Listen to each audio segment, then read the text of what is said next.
मोदी जी को अल्लाह मियाँ आप भले ना मानिए, अल्लाह से वो कम भी नहीं है। मोदी जी को अल्लाह मियाँ आप भले ना मानिए, अल्लाह से वो कम भी नहीं है। अंतर्राष्ट्रीय मुद्दों की फर्जी अफवाह तथा कालाबाजारी व जमाखोरी पर लगेगी लगाम, भाजपा ले चुकी है बड़ा निर्णय, दोषियों को मिलेगी सजा, कहा भाजपा नेता राजा कासिम ने। बाराबंकी। अंतर्राष्ट्रीय परिस्थितियों के चलते बढ़ती कालाबाजारी और जमाखोरी पर लगाम लगाने के लिए भारतीय जनता पार्टी जल्द ही बड़ा निर्णय ले सकती है।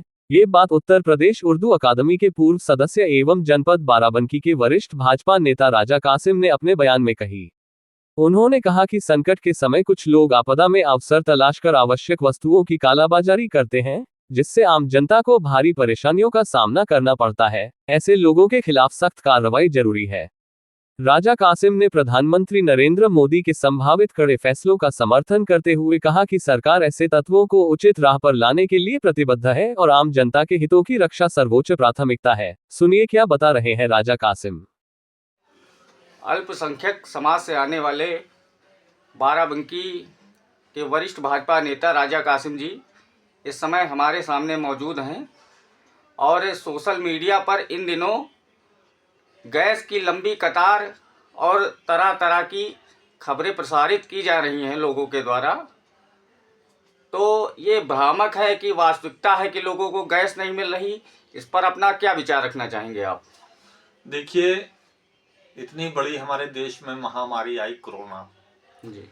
तो कोरोना में हम लोग सभी भाजपा वाले और हमारे राष्ट्रीय स्वयंसेवक संघ के जिम्मेदार पदाधिकारी गरीबों की सेवा में लगे थे।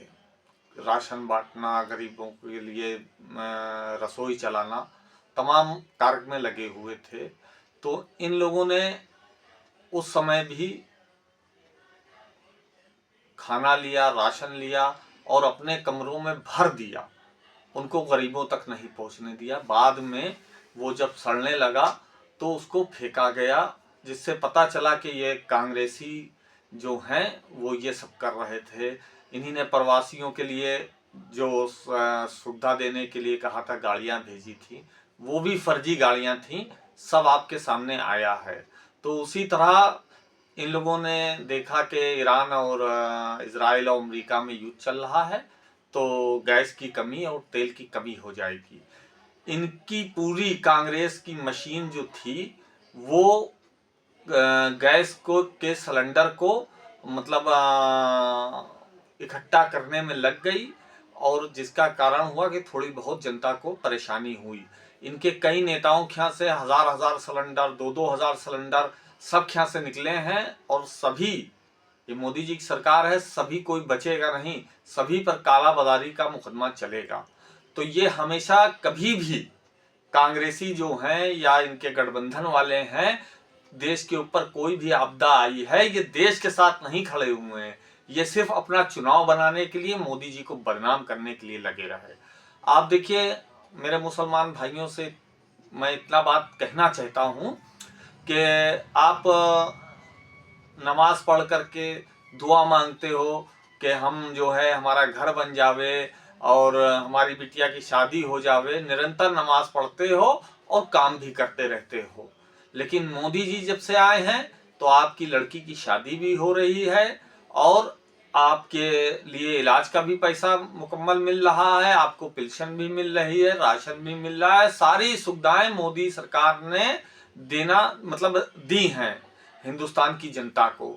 तो और वो भी ना रुला के ना गिड़गिड़वा करके। अल्लाह मियाँ तो फिर कहते हैं रो और गिड़गिड़ाओ, दुआ मांगो तब देंगे, लेकिन मोदी जी ने बगैर किसी को मतलब दिक्कत दिए हुए सारी सुविधाएं हिंदुस्तानियों को दी हैं। तो मैं अपने मुसलमान भाइयों से ये कहना चाहता हूँ कि मोदी जी को अल्लाह मियाँ आप भले ना मानिए, अल्लाह से वो कम भी नहीं है, लेकिन भले ना मानिए, लेकिन देश का प्रधानमंत्री मानिए, उनका एहसान मानिए कि आज आप जो है इतने अच्छे वातावरण में जी रहे हो। आपके स्वास्थ्य से लेकर के आपके सुखी जीवन तक का वो मतलब जिम्मेदारी का निर्वहन कर रहे हैं। तो कम से कम उनके लिए तो आप गलत शब्द मत बोलें। उनकी बुराई मत करें। इस समय देखा जाए तो जो छोटे कारोबारी हैं, रेहड़ी पटरी वाले हैं, तो उनके व्यवसाय गैस को लेकर के बहुत लोगों के ठप चल रहे हैं। तो आपको क्या लगता है कि जो गैस है इस समय जो है ब्लैक में अगर लोग ले रहे हैं, जो भरवा करके छोटे सिलेंडर लेते हैं, तो उसकी काफ़ी कीमत भी बढ़ गई है। देखिए, तो ये सब जो चल रहा है, ये आपके नज़र में क्या है? ये कमर्शियल वाला जो सिलेंडर है वो अभी बंद किया गया है। और वो क्यों बंद किया गया है? इसीलिए बंद किया गया है क्योंकि काला बाजारी और स्टॉक बहुत लोग लगा रहे हैं, कांग्रेसी और समाजवादी के लोग। तो ये धीरे धीरे स्थिति सही हो जाएगी। और आपने देखा भी है कि हमें गैस भी ईरान दे रहा है और हमें जो है तेल भी दे रहा है ईरान। अमेरिका ने कहा रूस से लेना, अमेरिका की बात हमारे प्रधानमंत्री ने नहीं मानी, ईरान से लिया। ईरान ने कहा देंगे नहीं, तब भी उनसे लिया और मतलब डंके की चोट पे लिया और कह के लिया अगर नहीं दोगे तो फिर समझ लो बुरा हाल होगा। तो उनकी बात नहीं मानी विश्व शक्ति की और इनसे जो है जबरदस्ती गुंडई पे समझ लीजिए लिया है तेल और गैस। तो आगे आपको क्या लगता है कि अभी कुछ दाम जो है बढ़ेंगे कि क्या होगा आगे? देखिए, महंगाई जब कहीं पर भी युद्ध होता है तो महंगाई तो राष्ट्रीय स्तर पर बढ़ती है, तो थोड़ा बहुत फर्क देश पे भी उसका बोझ पड़ता है।